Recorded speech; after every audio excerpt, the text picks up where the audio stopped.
Gimble, Cornfield there. Rock a bandana like Tupac, I've been there.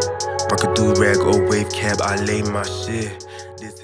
What's going on, Gooners? Good to see you guys back. If you have not subscribed to the channel, please hit that subscribe button and like this video, as it helps me share the content around to all of Arsenal Nation. What's going on, everybody? Let's talk about Arsenal versus Sheffield. But before I go into that, I want to say well done to Gabriel Jesus. He's voted as the top performing player in the Champions League this season. He's a top scorer and has 4 GAs, goal and assist, in 3 games. So he's beaten Bellingham, Erling Haaland. He's taken all them guys out. Mendes from Real Sociedad. He is a top player right now in this season's Champions League, and long may it continue.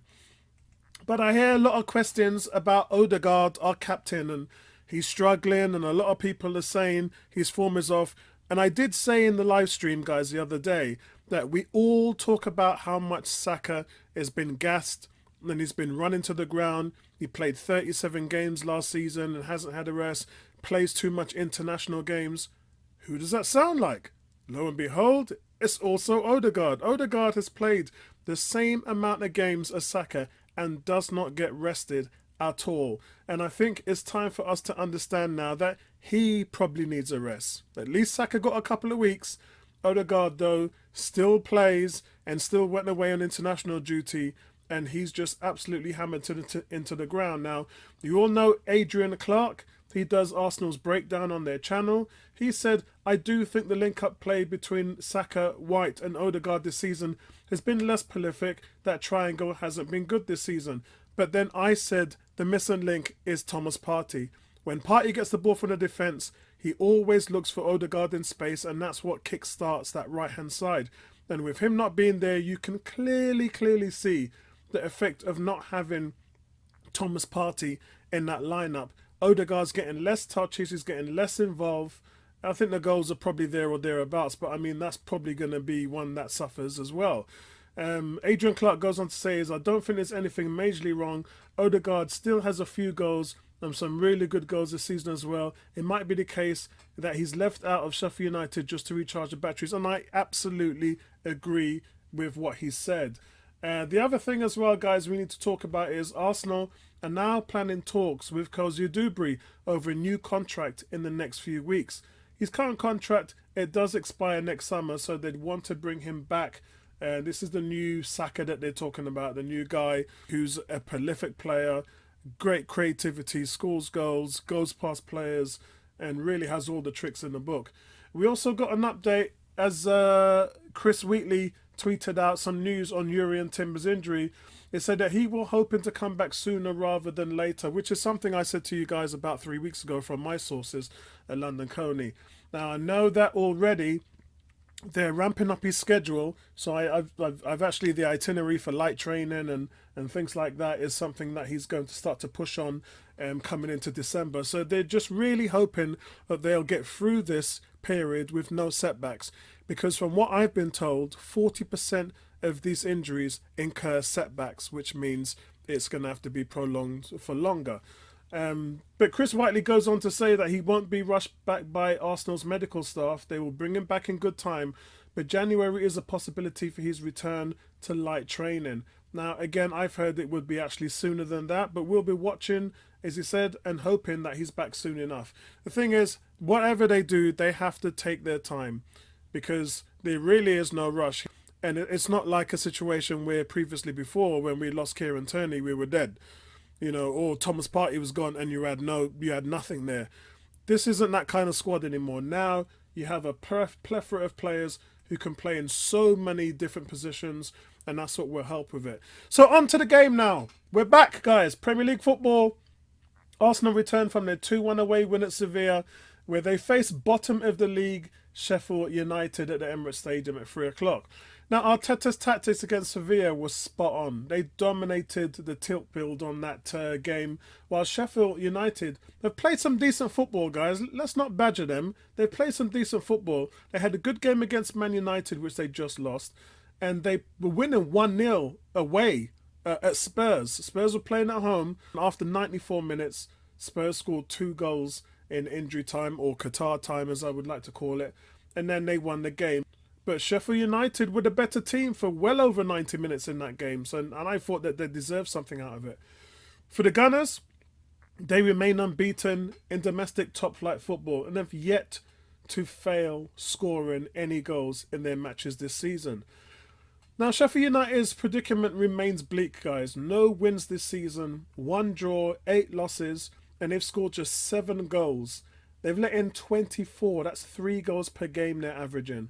And Arsenal did the double over Sheffield United when they were last in the Premier League 3 years ago by an aggregate scoreline of 5-1. This was back in the 2020-2021 season.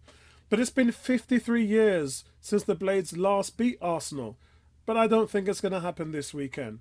As for Arsenal, we talked about Jesus being the main man in the Champions League this season, but he tweaked his hamstring in the dying minutes of that game against Sevilla, and so we won't be seeing him in this game.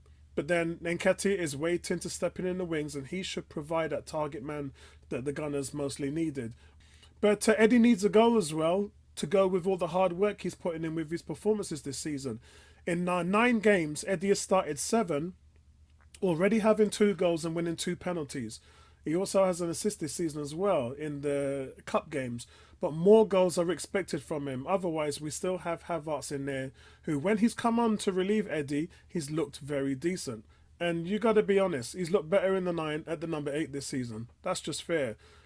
But as a number 8, he does a great job defensively. And to be honest, guys, you don't need to worry about playing defensively against Sheffield United. So you can be more expressive with your lineup, featuring the likes of Smith Rowe, who seems to be more preferred over Fabio Vieira of late.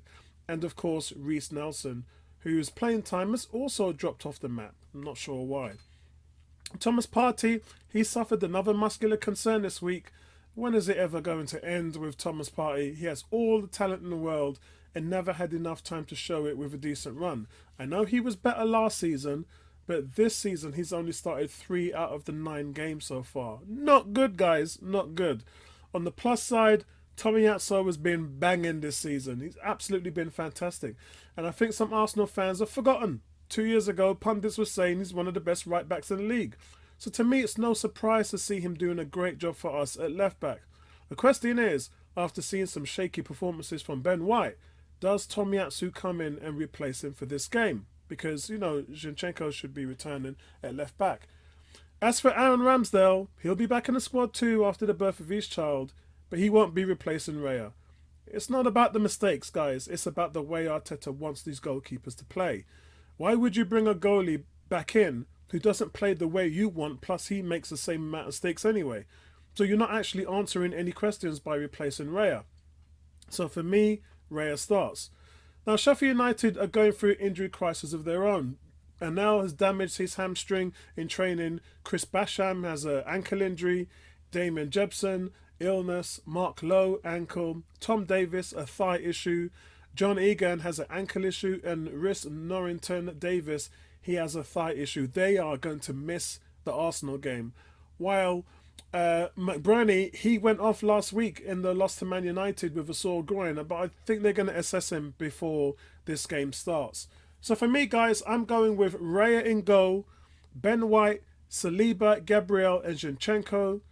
And then, I don't know, it's going to have to be Jorginho again, guys, simply because Partey is not going to be there. There's just no Thomas Partey at the moment. Unless you start to shoehorn Havertz in there, I see them going with the same lineup in the Champions League. So it'd be Odegaard, Jorginho and Declan Rice in the midfield. But again, why don't you start El Nene? He's fit and he hasn't played a lick this season. So seriously, guys, I think I would put El Nene in. But I know the manager's going to play Jorginho. And up front, you're going to have Saka, Nketiah and then Martinelli. So what's going to happen, guys? This is Sheffield United. And this is also the Emirates, one of the loudest, passionate stadiums in the league. So there's only one way this is going to go, and that's 4-0 to Arsenal. So that's it from me, guys. Let me know what your thoughts are in the comment section below. And please don't forget to hit a like on this video. It really does help me out. And I'll speak to you guys in the next one. Peace out, everybody. Love you like cook food. I'm tryna be a black king, yeah. I'm tryna be a black king, yeah. MLK, Jay-Z, MJ, I'm tryna be a